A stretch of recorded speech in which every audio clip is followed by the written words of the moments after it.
Well, welcome everybody to our webinar today. My name is Barb Howe and I do the business development here at the Colorado Department of Agriculture. We're super excited for our webinar today. And I just have a few slides that I'll share with you so we can get to the good stuff. Today, our webinar is focused on Colorado restaurant trends, and we are thrilled to have the following folks with us. We have John Jaramillo. He is the president of the Hispanic Restaurant Association. We have Deanna Price. She is really well keyed in, and she is a consultant right now with Treadwell Hospitality. And she's in charge of the Glendale Farmers Market. Is that correct, Deanna? And we have Chef Pablo Aya, and he is the executive chef at the Hispanic Restaurant Association. So everybody, it just helps if when our speakers are speaking, we'll just mute our microphones, and this will help eliminate background noise. We want questions, we encourage it. That's why we do it this way, so you can actually engage with these experts. Raise your hand or type it in the chat, and I'll be monitoring that, and we'll make sure your comment or questions are addressed. And of course, we'll ask for questions throughout our webinar. And if something comes up after the webinar and you have a question, feel free to reach out to me. My email is barb.howe@state.co.us. So thank you for joining. And with that, I'm going to turn it over to John. And John was born in, I probably will not say this properly, but Chamizal, New Mexico. He grew up in the Sangre de Cristo Mountains of New Mexico, and having a very large family of 10, he loved hiking in the hills and the mountains at a very young age. At the age of 7, he moved to Colorado, and he lived in cities such as Greeley, Kersey, Windsor, and he graduated from Windsor High School. His adventures took him into the U.S. Navy, and we thank you for that service. Well, that began a 20-year journey across the globe and getting an education that culminated in a master's degree in organizational leadership from Chapman University and a military retirement from the U.S. Navy. Today, John is the president of the Hispanic Restaurant Association, which was established in March of 2021, and he leads it with Chef Pablo Aya and other members of the team. They are on the cusp of launching their own online HRA academy, and with the stated goal and vision to educate and elevate the Hispanic community across a multi-generational spectrum. Well, John, welcome. And we really appreciate you joining us. And we're thrilled to kind of hear what you're seeing in terms of restaurant trends and across the state. Well, thank you for having us. Deanna, just full disclosure, she's part of our board too. And obviously, Pablo, these two are very, very instrumental in our success. We're using the farmers market as an entrepreneurial Colorado proud outlet. So one of the structural issues that I've seen and found, there's a lot of help out there for restaurateurs, but getting customers to them is, driving revenue is the biggest thing. And so that's where we came up with a farmers market. And we work in partnership with the city of Glendale. Obviously, Deanna, is very, very organized, and she makes that happen every weekend. We started just for 3 months, and now we're going to extend it into the fall. And if it continues to work, we're going to develop it then into kind of a Christmas market. So there's all kinds of trends. One of the biggest trends nationwide, and it's proven statistically that Latin Hispanic food is trending very well. And with Gen Z and millennials, it's recently surpassed Italian and American as their favorites. That's the report that I get. But that we all know it. Everybody loves Mexican. Everybody loves American. Everybody loves barbecue. Every aspect of it. But that's one of the trends. One of the also trends is just the elevation of all foods across all genres. Because you see how people plating better. You're getting farm to table. That's another trend that's really happening right now. So I could go for an hour and not let anybody else in, but I want to, and let them in. So, but we're thrilled to be here with Pablo, with Deanna. They're far beyond anything I know. I call Pablo teasingly Pablopedia, because there's not a subject that he doesn't know, and Deanna's the same way. And that's why when we first talked about this, when she started just spouting off and talking about her knowledge level, I'm like, she needs to be on this webinar. And they have far more experience in the restaurant world than I do. I'm just the the idea guy. So. Well, no, thank you for that.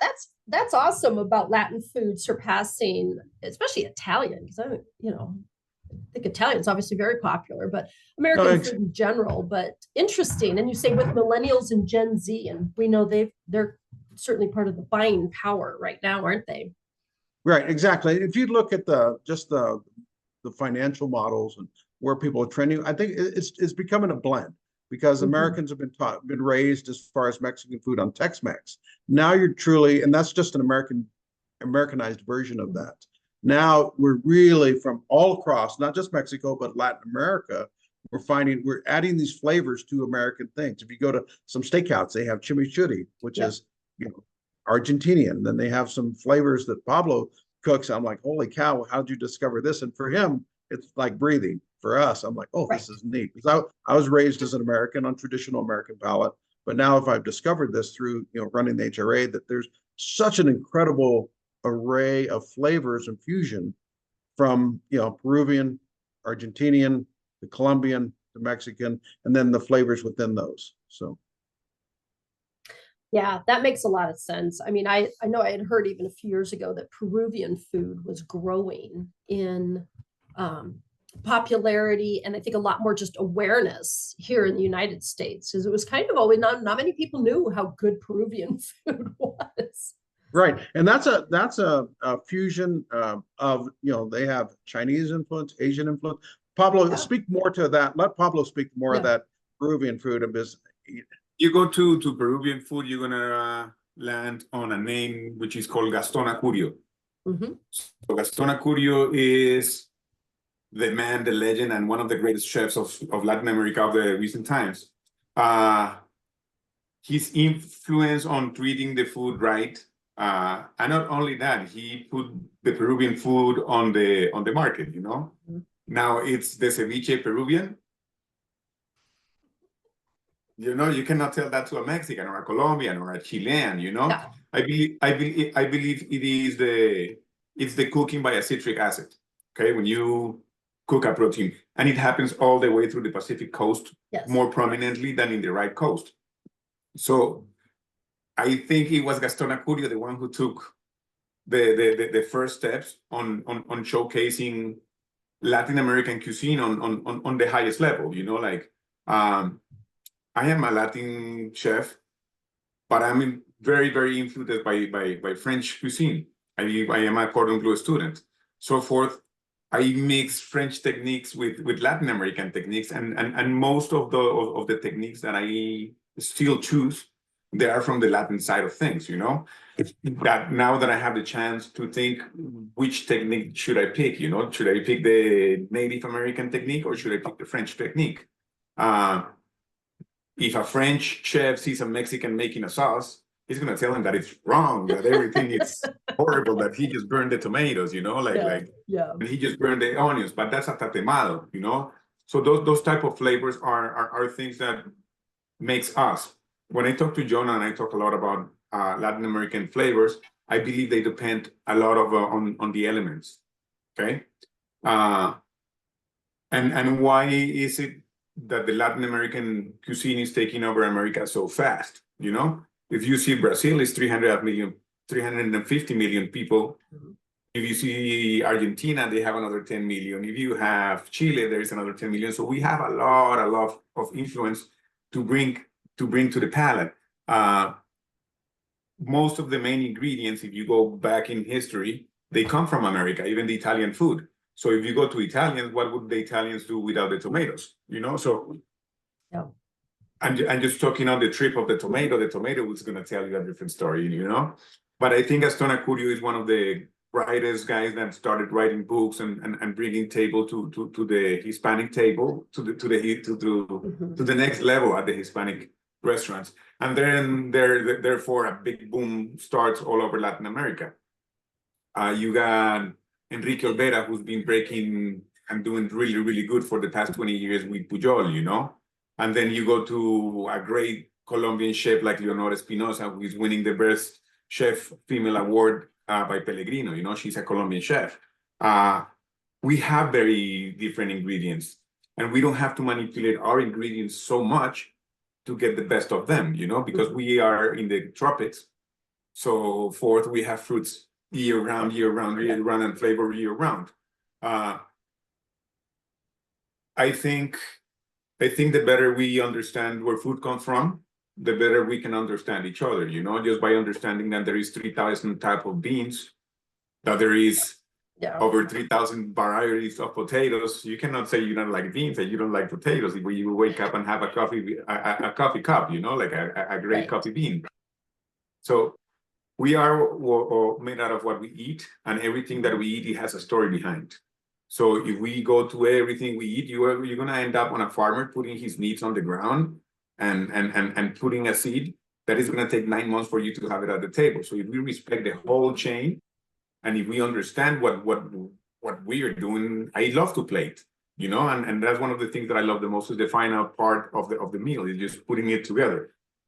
But that takes years just for my plate to come. If you are asking for a ribeye, you know, the ribeye was on the hands of some human being that took care of the cattle for at least 18, 19 months. Yep. And then he makes sure that he was fed right to get fat right, and he was slaughtered right. And then 20 months after, I get it in my plate, you know, but this is not something that started today. So if we make sure that the whole chain of production becomes better, I think we'll be better. And that comes with the history of food, you know? Oh, that makes a lot of sense. And, you know, Chef, you're the executive chef now at the Hispanic Restaurant Association, but gosh, you, I mean, have been the Hispanic top chef for multiple years. And can you share more with us about what you're seeing as trends in Colorado specifically, for our Colorado Proud members, on what you're seeing in restaurants? We have evolved. So I'm a Colorado transplant for 24 years. So my first restaurant in Colorado was Frasca Food and Wine. We won the James Beard Award by those times. I worked with Mark Monet. And all the Hispanics, we were all line cooks and dishwashers. So the evolution of time has taken us to be executive chefs, you know. With being an executive chef, now your ideas are coming aboard, you know. We have restaurants that they have put their roots here for many, many years. If you talk about Las Tres Margaritas, you know, if you talk about Las Delicias, if you talk about all these awesome restaurants that they've been in Colorado longer than me, you know, this is family that they brought the food that we have tasted for 30 years. Now they have their grandkids, which own a lot of restaurants right now in the United States, and they all like to play with food. Now they're playing with food. Now they're not only being obligated to work in a kitchen, because they have the chance to learn better and to play better. So with education comes a development of things. With education, I think things get better and grow, okay? So what you're seeing is the next generation of Hispanic cooks, okay? The ones that now come with education, and they also come with a voice. Because 20 years ago, we were not able to speak into a board of directors with the whole tools in our hands. Now, you have chefs that they have cordon bleu degrees. I have, you see Manny has amazing skills. You see Suri, you see Jimmy Curiel, you see Erasmo Casiano. So these are all kids under 30 years old, and they are breaking the market, and they're breaking the market because they are doing the things the right way. Okay. So if you think about tacos, okay, everybody loves tacos. Which one is the only ingredient that is in all of them? Corn. For the tortilla, maybe. The tortilla, exactly. So we have never thought the importance of a good tortilla until you really eat a really, really, really, really good tortilla. So what happened with Italian pastas, okay, and the great Italian restaurants, they understood that the pasta needs to be made in the kitchen to be a really good pasta restaurant, okay? Because pasta needs to have love, it needs to be taken care of. Now you can have it at home dried. It's nice, it's convenient, but it's not the best pasta, okay? The same thing happened with tortillas. You can buy 1,000 pounds of tortillas, which is great and fantastic, you know? But if you're gonna do a really, really, really high-end product, you have to play with the corn from the scratch. You have to understand that that the corn needs the human and the human needs the corn. Like Maya well said, the god of corn, you know. The corn doesn't fall on the ground and it plants itself. You have to peel it, you have to dry it, and you have to replant it. And if you know, corn used to be a piece of grass, you know, like it's just so domesticated that now we have a big piece of grass, you know, like really tall. But at the end of the day, it's the same. It's the same. It's got the same features, physical features, you know. Now there is 3,000-4,000 types of them. Right. A lot of diversity in that corn now. Absolutely. And now we understand that for better flavor, it's not about monocropping. It's about having a lot of different varieties from different products. Now I think that what is happening, it's really good because we're eating better corn, but now we live in Mexico without corn. Unless we start planting really good corn here and not just corn for animals, you know. We like the tortilla, right. So now we are importing corn. We getting this corn for us, but then we live in a hole in another country, which they have to get another supply of change. So we have to be aware of what we touch, you know, like the quinoa, for example. Bolivia has an issue with the quinoa. They have no quinoa, but they've been eating quinoa for the past 5,000 years. Right. We're changing the way they eat just by the money market, you know. How we as consumers are aware of all these things, you know. And this comes through your kitchen. And you should know, should I put quinoa on my menu or should I not put quinoa on my menu? I don't put quinoa on my menu because I have been to Bolivia and I know that the kids are eating Frito-Lay and now they are having to eat soy cakes because they don't have the quinoa anymore because quinoa is $20 a pound, you know? So I love Colorado and this is my home, but I also understand that Colorado is a food desert. Okay? In certain areas, isn't it? Yeah. They don't raise everything here. And one of the things that I encourage, we encourage our chefs along with Pablo is when you talk about your question about Colorado Proud, like we ask our chefs, shop local first. Sure. Like that. And that's one of the reasons why we started the farmers market again, because all the products we use there, we try and get from that market. Like I know Melco Diaz de Leon, Missouri, they really shop local. So that's, we're trying to drive that trend to shop local. So I just want to point that out, even though we're talking about different areas, that's our goal, is to shop local first, or shop the local farmer and the rancher. So, because that's a great opportunity, right, Pablo? I mean, I think that's the only way to change our landscape through our purchasing power. You know, you decide where you put your money. Okay, it might be a little bit more expensive. Absolutely. When I used to manage Red Rocks, the hotel at Red Rocks, 90% of my products were Colorado Proud local, you know? Yes, you have to showcase what you have. And there is places where you need to showcase better than others, you know? Red Rocks, it's one of the best homes in Colorado. You have to showcase your products, you know? So our beef was local. We had Colorado beans. We had everything that in a way was possible to source locally. There is many people doing interesting things, but through the restaurant power is where we can support them. But how do you fight a small mushroom guy with a big mushroom guy, you know? How do you fight Cisco, you know? So you have to fight with relationships, with meeting with the chefs, with understanding what chef needs are, and planning with chefs and finding out what do you need in the future so the winter is not as rough and it's more tasty, you know?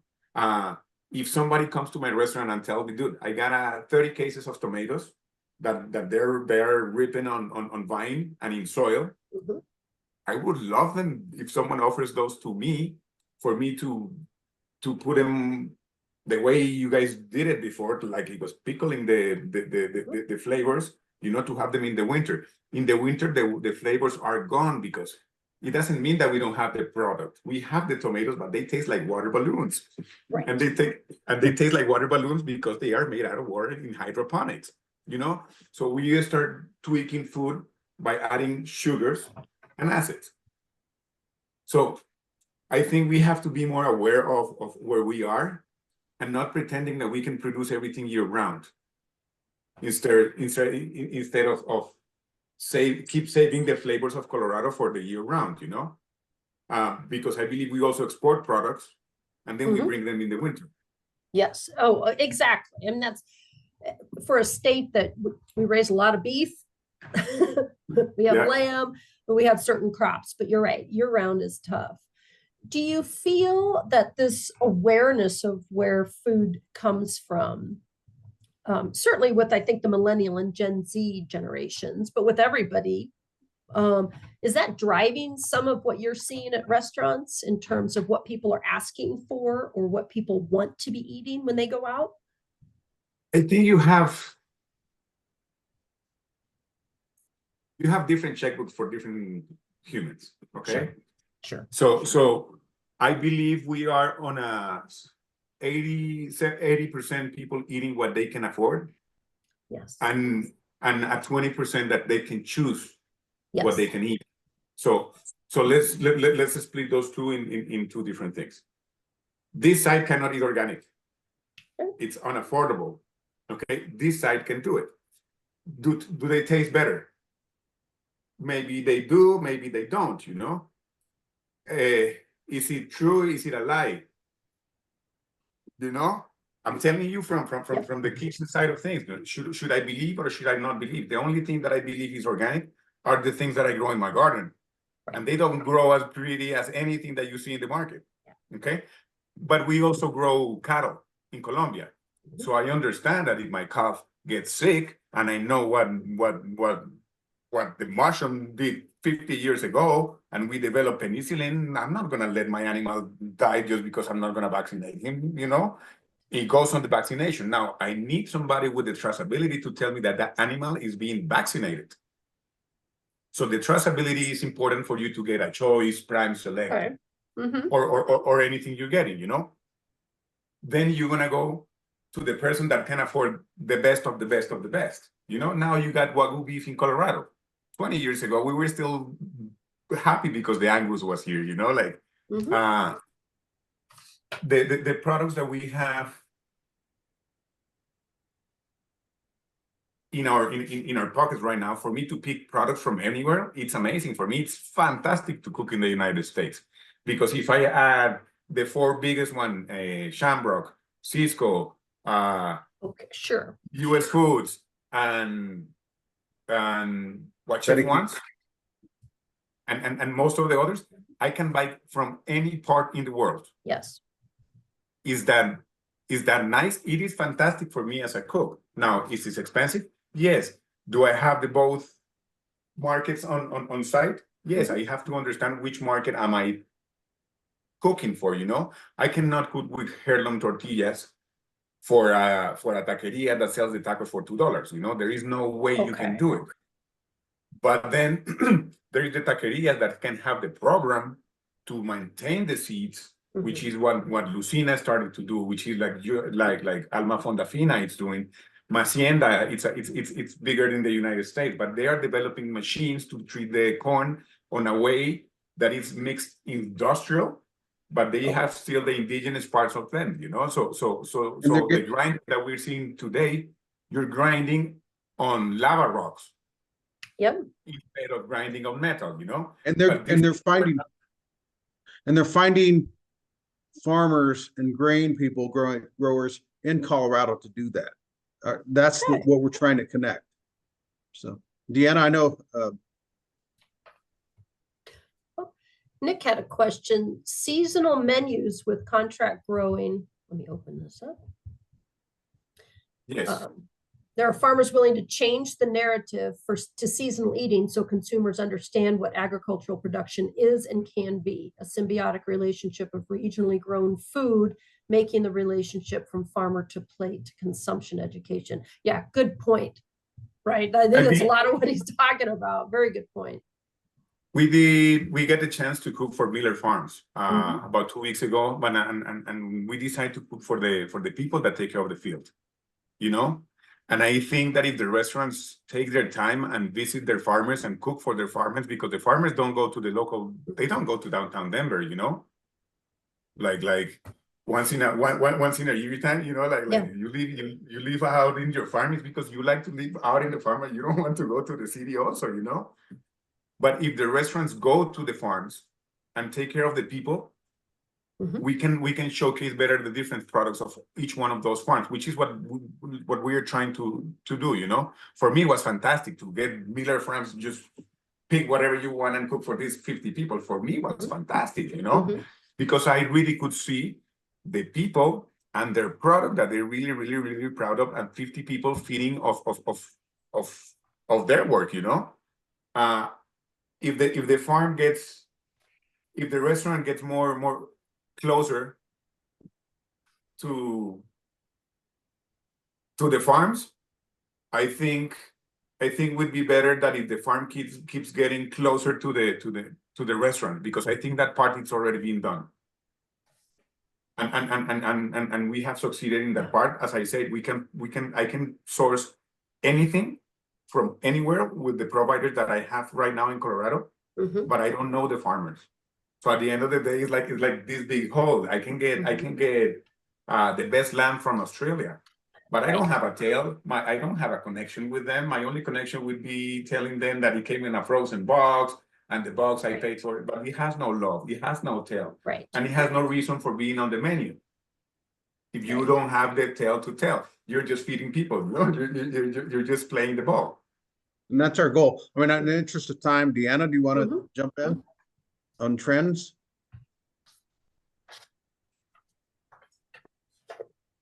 Sorry, let me unmute myself. Yeah, no, I can jump in. Okay, let me share, make sure I do this right. You should be able to. I made you co-host, so yes, you did perfectly. Thank you. Okay.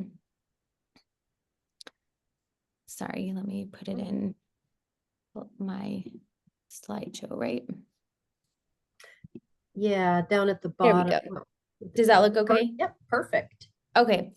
Yeah, and I won't take too much. Some of the stuff we talked about last week was really labor, right? And just Yeah. the trends right now from an operational standpoint and an ownership standpoint.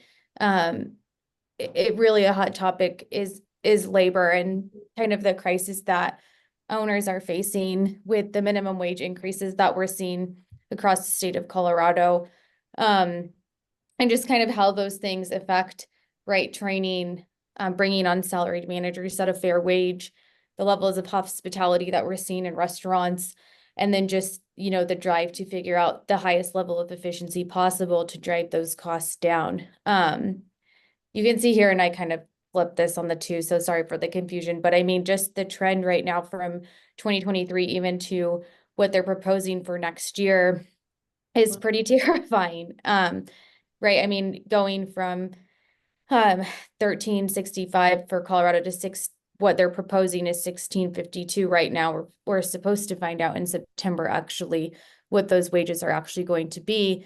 And then looking at Denver, right, which has gone from 1729 to 1881, and those Denver numbers might not look as big, right? And I didn't include 2022 and 2021, but we're looking at like a 29% growth rate of minimum wage from 2022 to 2025. And so this just has really big impacts on restaurants, and the trends that I'm often seeing is just people asking, how can we get these labor costs down? And I think something we've talked about is people see minimum wage as an opportunity to allow people in the state of Colorado to make more money, right?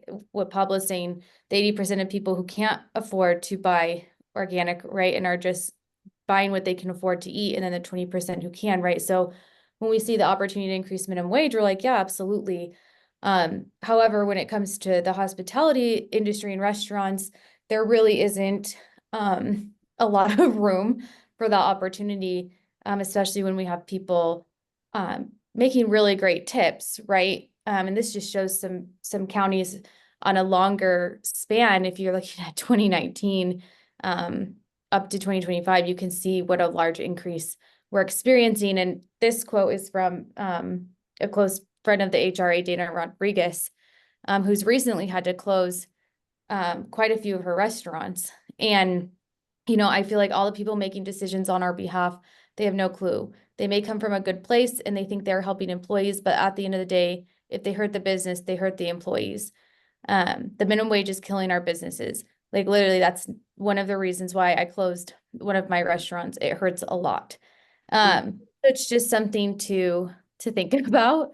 And then also just how it affects all sorts of things, right? Like our ability to put time and energy into training people on things like where the food comes from that's in the kitchen, right? Giving the chefs time to spend time with their back of house employees and educate them. So just, the training aspect of this, as well as how it's affecting the service that you're seeing when you go into a restaurant. We've talked a lot about, there's, a lot of frustrations since COVID of, oh, service has just gone downhill, all these things, right? And there's a lot of things that play into that, but a really large one is labor, because what they're going to do is just, organizations are just trying to run with the least amount of people as humanly possible and still give an experience, because at the end of the day, that's how they're going to keep the doors open. So some of the trends we're seeing is a lot of things, just restaurants really trying to become extremely efficient. And sometimes it's great, and sometimes it's at the cost to the guest experience. I've seen when I go into places that, like, you can get yourself on the wait list and then you check in at a kiosk opposed to checking in with a person. That's fine, right? Bird Call is a really great example of someone who tried to do that in 2020.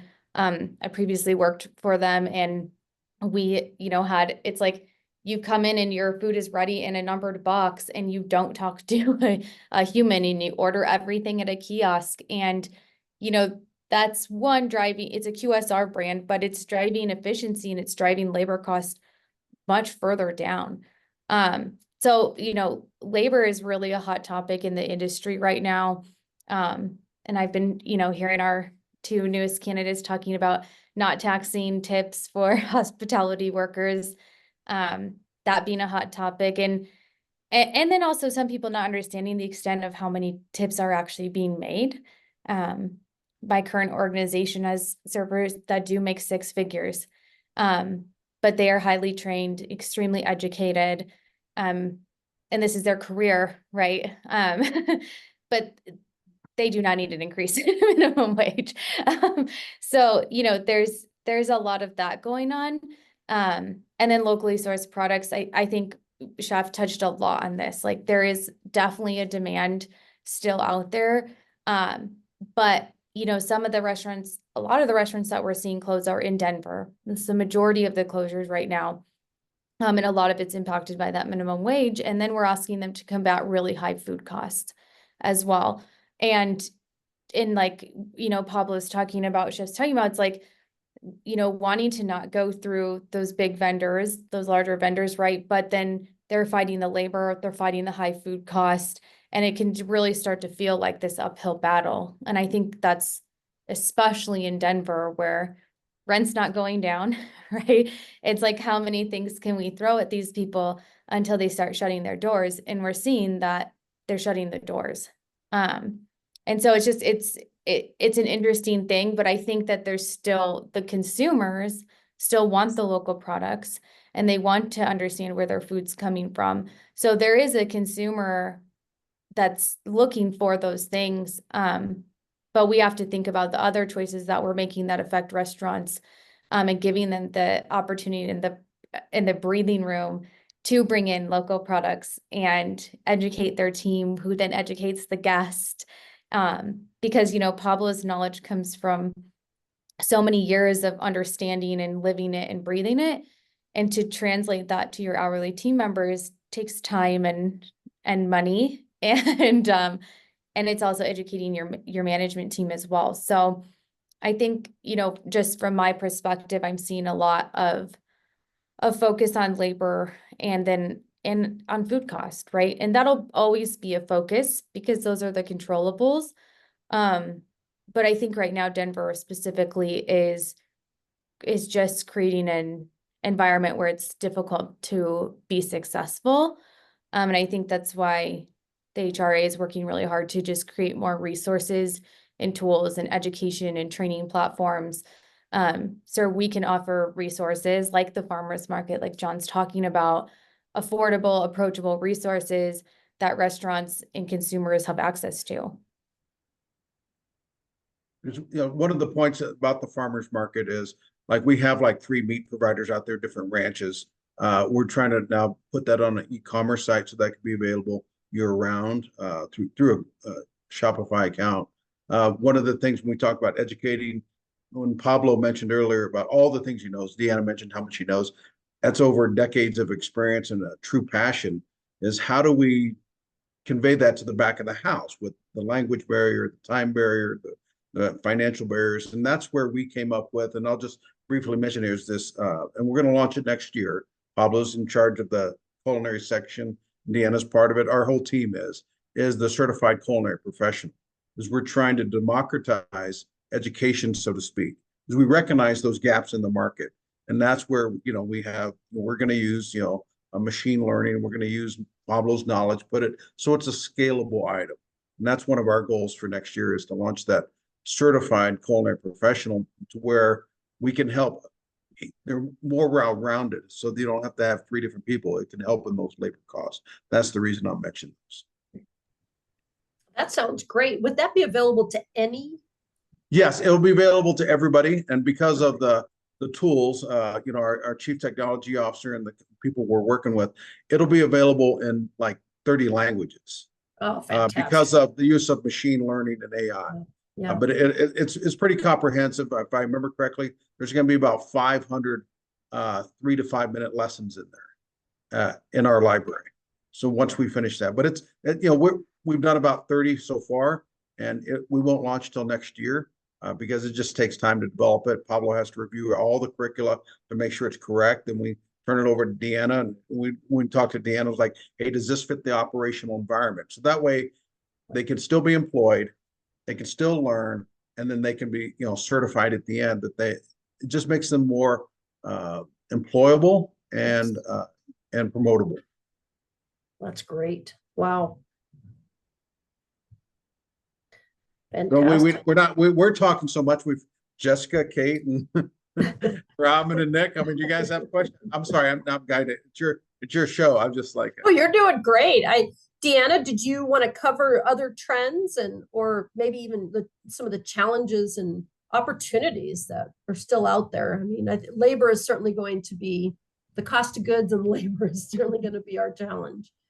Yeah, no, it's definitely going to be a challenge. I think too, just finding the resources. I think everyone is trending back into focusing on more full service and going back to trying to offer a really great experience, right? I just, getting off of like the QR code menus and getting back to some of those basics of just really great service, which I think people like myself and our team are happy about, right? That's kind of what we've spent our whole lives working on, is offering a certain level of service and excellence. And so feeling like I think the trends are everyone trying to navigate how to offer such these amazing experiences that we envision, while making it make sense from a net profit standpoint. I think that's really kind of where we're at. It feels like COVID was a long time ago, and in some aspects it was, but I think for the hospitality industry, the recovery has been long and tedious, and I think we're still navigating what the return looks like and what the guests and consumers really want when they go out and dine. And is that going to be value related? Is it going to be experience related? Can you offer both? So I think really just trying to figure out what direction the guests want hospitality to go in is something that we're still navigating within the confines of all these other things that we have to try to make sense of. So I think right now, though, the exciting part is there is a lot of organizations that want to figure out how to still offer a really incredible experience and really great food and drinks and hospitality. and not cut corners or make sacrifices because of the challenges. And it's a fine line and a balance. And, you know, if we're lucky, we'll find that the people who stick around in the organizations that can stay are the ones still willing to offer that. But that's kind of really what I'm seeing.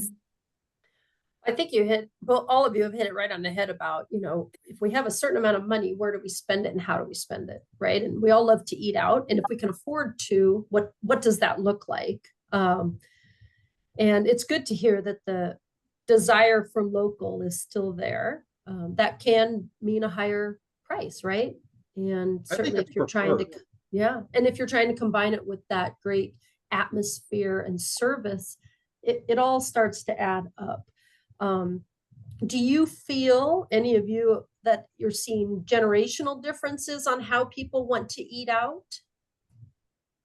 Like the Gen Z versus Gen X, you got the millennials.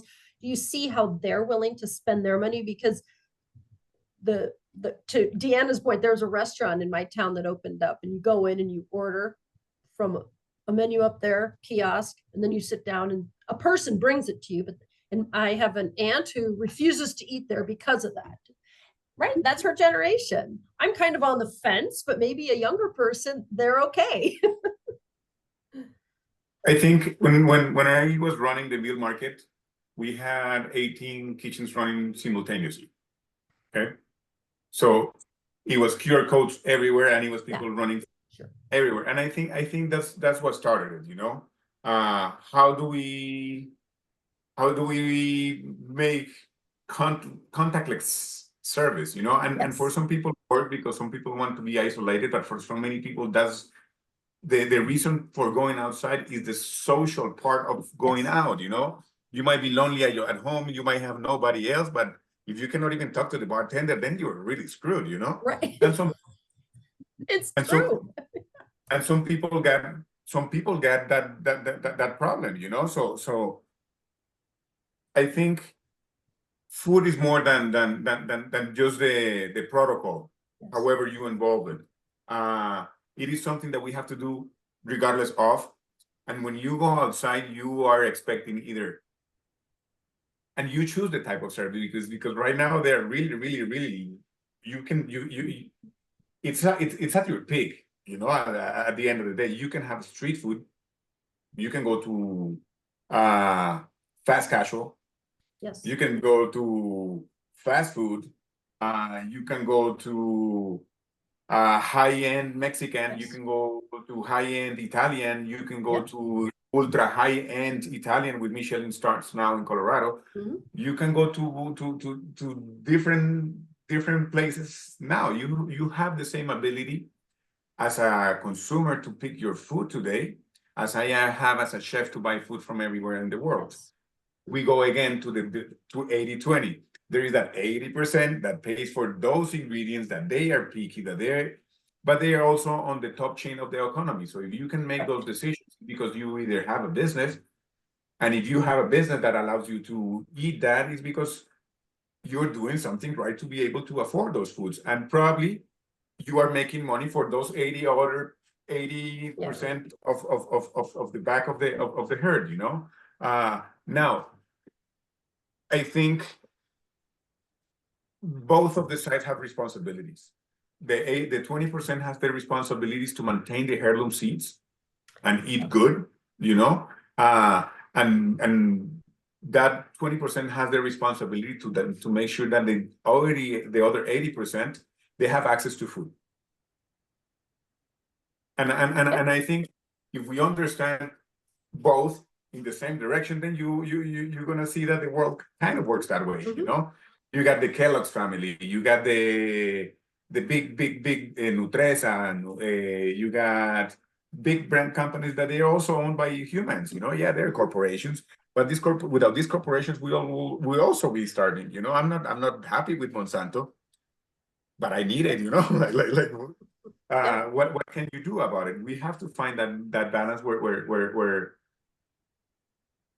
where food is understood as a mean of putting together the society. You know, it's either you go to the menu I hate to see the menu on this thing, you know, I really do. Yeah. But if I have the chance to do it, I am in the generation which I still manage both technologies, you know. But my father hates it. He just doesn't go there, period. So, and maybe the chef is also thinking, I don't want that guest either because it's taking time of my server. So let's let it go, you know. So those are the decisions that you do make on a restaurant board meeting and saying, what are we looking for? You know, at that moment, we decided that we cannot take care of the people that cannot read the phone, you know, like we don't have the manpower and everybody's wearing masks and everybody's on. So the situation makes you act, you know, and restaurants are really known for bouncing. For anything you throw at us, we bounce. We cannot bounce when you shut us down. Right. And that's what the only business that it really shut down. It was the food industry, you know, and Yes. it throws us everybody down because we lost our manpower, and we lost our manpower due to what do? You have to work. Yes. Construction is open, right? And construction pays better, and construction is Monday to Friday, 8 to 5. You know, so we lost the people with the construction because our people did not love the kitchen. They came back from another country, they crossed the border, they came here, they went straight to a kitchen, and they start working. Whether we want to lie ourselves about that, but that's the truth. They don't love the kitchen. They were put in a position that they got here to cook. Now our mission is to train them and make them love the kitchen and make them go back and enjoy what they do. But right now we are struggling because of the same reason. We let them down. Our industry did let down our population. And just my perspective, that was also driven by political factors. That's what drove that. Not a lot of it is not the industry people or the restaurant, but by politicians shutting down the country. So we don't want to go down that path too hard, but But that's how we felt it in the kitchen. I love what you're saying. Yeah, because it's providing a path to maybe you start in the kitchen, maybe you start as a line cook or a dishwasher, but there is a pathway to training, to education, to becoming the next executive chef, right? And that's an exciting pathway for people. So I love that idea. That's what we do. That's what he mentioned. Pablo's a significant part of it. Our whole team, our vision is to educate and elevate. And you do not have to be Latin or Hispanic. It's just statistically, the back of the house is made up 60, 70, 80% or more of the Hispanic community. And there's not a tool out there. So we're developing. It's taken us a couple of years, but we're ready to launch it. And that's like you said, we want them to love the kitchen. And how do you do that? By educating them. And that's why this, certified culinary professional, we think is going to help. I mean, we're as optimistic as they come. But we recognize the hard work ahead of us. But we want to connect what we're doing there with the local farms, with the local ranchers, with everything related to Colorado, and do that. So well, I know you're very connected to a lot of local producers, farmers and ranchers. How could Colorado Proud members become even more connected to you, or maybe even talk to you about what different things they could be doing? Well, one is just give us a call, write an email. The second part of that is we have an HRA marketplace. I mean, there's a lot of members not in there. We just where do we spend our bandwidth time? It's a database called the hramarketplace.org. And that's a database where they can put in zip code. They can, somebody says, find a city and you'll find the local farmers and ranchers. I mean, we have about 500 or 600 things we need to put in there, but it's just, once again, where do our bandwidth? But that would start there. We do a little podcast called Colorado Food Magazine. We relaunched that. We started our third one. We did about 60 something episodes. And then once again, it's time and effort. And where do we put it? And then, so we decided to relaunch that. We're on our third one. And just get connected with Pablo. I mean, he's, like I said, just during this call, and Deanna and our team, call him Pablopedia. You can see that for that reason, everything he knows. It's just, decades of experience and passion and knowledge of the community and what reality is. That's why we thought it important him to be there. Deanna from an operational side, is we want to hit all facets. And then, of course, with Colorado Proud, you're sponsor of our farmers market. We're trying to connect ranchers directly to the people. We're trying to connect farmers directly to the people. And I'll point out again what Pablo said. We went out to Miller Farms, brought our big cooker trailer, and literally it went from the farm to the grill to the person. Wow. And that was incredible. And it was amazing. And one thing I've learned, I'm not a chef by any association, but fire is an ingredient. I remember that statement during that. I'm like, oh, I never thought of it like that. Fire is an ingredient because of the ashes and the woods and the flavors. So he's smiling. He's like, oh, he remembered something. I'm curious. Do other groups have a restaurant association like the Hispanic Restaurant Association? Maybe it's a stupid question, but I'm just curious, because we're seeing more Asian influences in restaurants, and certainly, I see, even in my small town, we now have Vietnamese food and Thai food, and Chinese, it's crazy. Well, we wouldn't have had that 15, 20 years ago.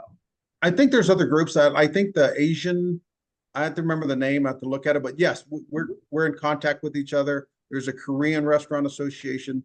But I think we as the Hispanic kind of broke the mold when we started this 3 months ago, and people saying, oh, it can be done. And I think we as Americans are much more educated and open to trying all kinds of flavors and different things. And I think that's why there's happening. So the Koreans do, I don't know how large they are. I don't think they're quite our size or anything like that, but we're more of a back of the house, grassroots, logistics, where our food comes from organization than the traditional restaurant association. That's not a criticism. It's just how we look at the world. So. No, that's fantastic. Well, to our Colorado Proud members, do you have any questions for John or Pablo or Deanna?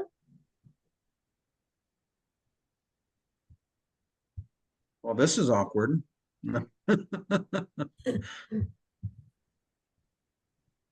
You have to have one. Well, introduce yourself, Nick, Robin, Jessica, so we can learn more about you. Yeah, Nick, really good point about seasonal menus. What's your interest of joining this webinar, and do you have any questions? Well, hi, sorry, I'm just getting home. As I'm a local producer, a first generational farmer in Pueblo. I also actually work for the CDA as a regional assistant. And I joined the call today because I'm just really interested to see what is going on in the industry platform as far as restaurants goes. Major goal for us here on farm has always been to try and connect with local restaurants in our area. And do contract growing for them. And it seems like in this past year, I've had 14 different conversations through email to try and sit down with chefs and figure out what it is on their menus that they need grown in volume so that we can provide these things for them. And I think just as busy as we are in agriculture, they're just as well as busy. And so we haven't had any leads from that. We are also the Southeast aggregation team for Valley Roots Food Hub. My partner drives for them. And so we actually have 14 connections, an additional 14 connections that are actually solid that do buy from us when we're selling in bulk quantities, but it's not very consistent. And so as a grower, that becomes difficult because we predominantly plan out ahead, to grow X, Y, and Z because we think it's what chefs and restaurants want. And then we don't actually have the buyers when it comes time for the harvest. So then we're scrambling to try and push through this fresh produce so that it doesn't get wasted. And the upside to that is then we work with a lot of the local food banks and go through Care and Share to try and at least get it distributed into communities where people are needing it. But that also affects our costs as far as growing and what we thought we were going to make on returns. And so for me personally, I just would love to see like there be a liaison that works between producers and the food service industry, that is that marketing piece, or like the person that has those volumes coming from the establishments that can, you know, talk. It's hard to get the contractor and the buyer right kind of sync sometimes, because we're usually wearing multiple hats all in both those facets. And so if there was like a program, or, you know, a entity that was that had already compiled that type of information, that was seeking out those types of avenues from producers, I think a lot of us would be more than happy to like participate in something like that, where it's just like there's someone else helping connect the dots for us, because trying to do all of that legwork while wearing 15 hats is like really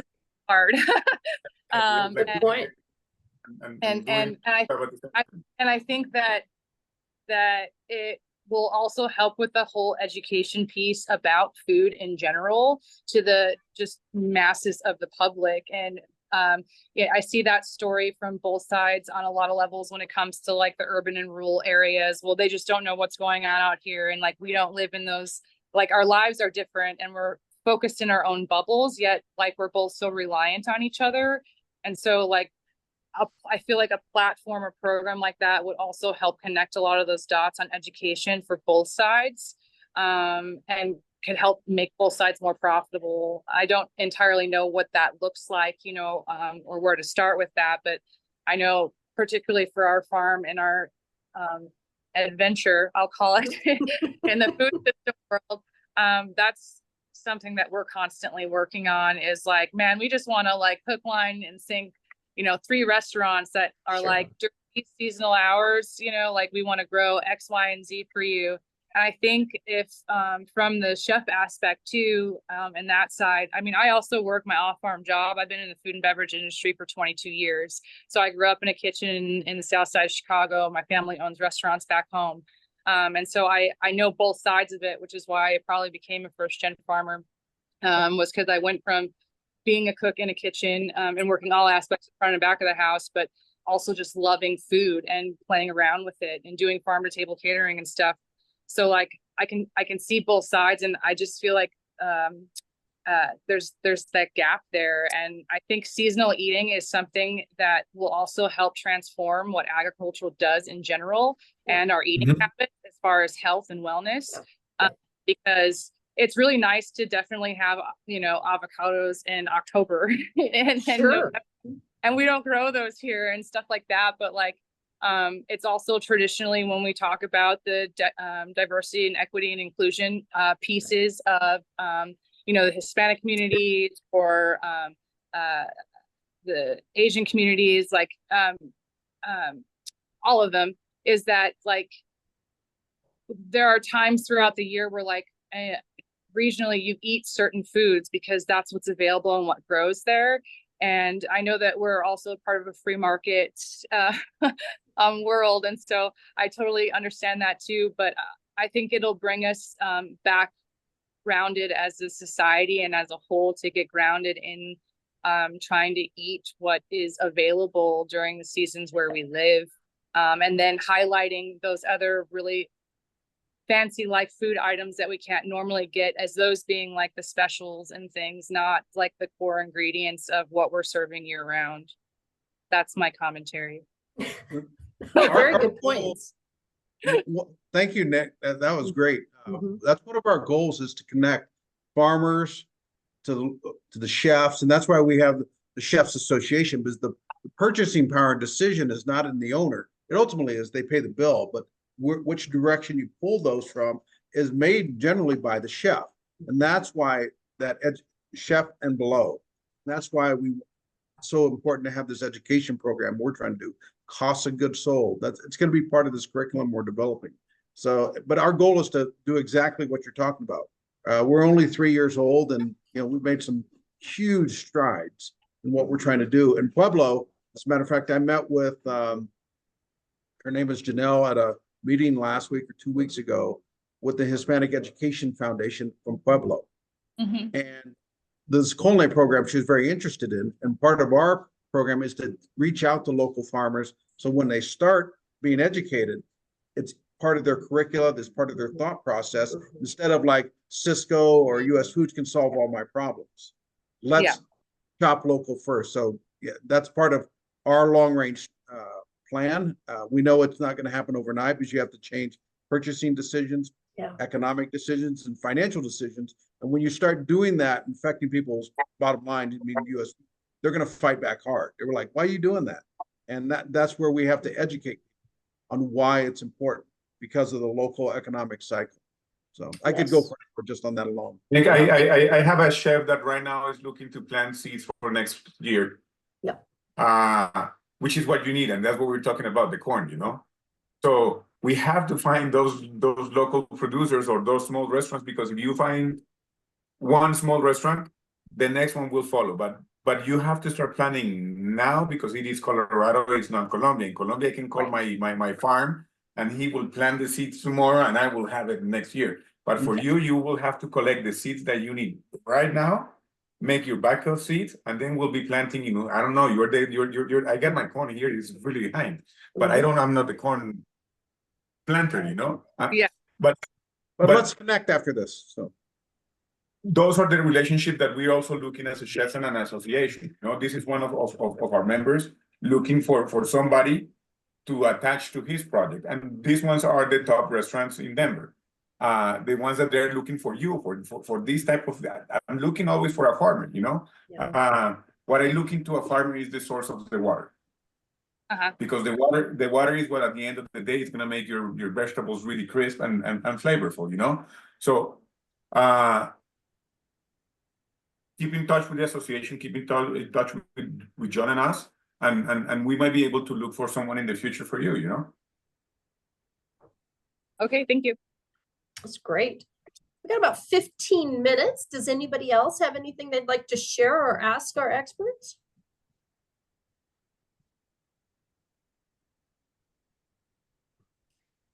Well, I think this was great. John, Deanna, Pablo, do you have anything else you'd like to share with our Colorado Crowd members before we go? I mean, I'd like to connect with each and every one of you while you're here, solve problems. We're different in the sense of we're very connected from the back of the house. And we're really trying to emphasize education and local products. And that's why, you know, the farmers market, that's why we launched that, because we want to bring customers to cut out that middle person, the brick and mortar, and connect them directly to the chef. Like we have so many high-end chefs that are written about all the time that are always looking for local farmers, ranchers. But once again, it's about sustainability. Can you continually supply them with these products, which is the contract pricing. So that's what we need to solve, that little dilemma. So, and I think we can do that through conversations like this. No, really good point. And how best to reach out to you, John? I know we shared your email at the beginning, but maybe just as a reminder. Sure. It's John, John, at HRAnational.org. That's HRA, as in Hotel Romeo Alpha or Hispanic Restaurant Association. I would come from a military background, so I do that. HRA National. And then Deanna, go ahead and give it. You're part of our board, part of our team. You're a consultant, have your own hospitality company. Put yours in there too. And Pablo, your email in there too. Whoever's fastest. Yeah, I'm just going to share that. I'm just sharing them in the chat for everybody. And my phone number is 720-290-7184. That's my direct cell. Don't put it on too many walls. 7184, John, right? Yeah. 720-290-7184. I'd welcome a discussion, anybody, about how to better serve you. Really is. It's about educate and elevate. No, I love that. And I think that's, you know, certainly our goal is to, you know, connect people. And that's what we love about this is, you know, the fact that now you and Nick have started this conversation. I think there's some really great opportunities there to see where that can go. And exactly. And the beautiful thing about Colorado, especially this time of year, how many products are coming out of Colorado farms, ranches. That's right. I mean, it's just incredible, especially on the western slope. Yeah. No, this is a great time of year. Yeah, so let's use Colorado. I'm trying to develop hopefully next year a festival called the Flavors of Colorado. Mhm. Well, I want to thank you guys. I know your time is very, very valuable and you're busy, but I want to thank you and thank you to all of our people that joined. This was fantastic, great conversation. And, join us next month at our webinar where we'll be talking about climate smart marketing and how does that look for Colorado. I want to thank you all and have a great day. Thank you.